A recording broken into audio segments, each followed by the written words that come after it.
ibig sabihin, ang abon Bisita kami sa pinyahan ng Baylen. Ito yung tinanim namin. Yeah. Oo, siyempre. Dayo pa na Baylen magbisita lang ng pinyahan niya na na.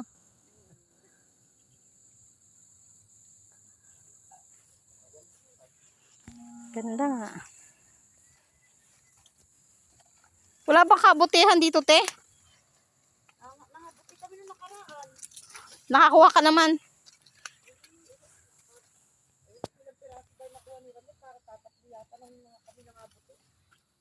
Pero lamang ang ano, hindi gamutin, te. Lamang ang hindi. Ay, may paru-paro. Masabungin ako. Ano pa?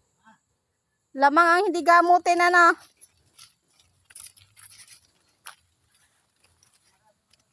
Ha? Marami ba? Akala ko hindi. Parang nagawa ng daan dito papuntang ilog, ah. Baha ang ilog, ano, ate? Baha sa ilog, naririnig ko eh. Yan, oh.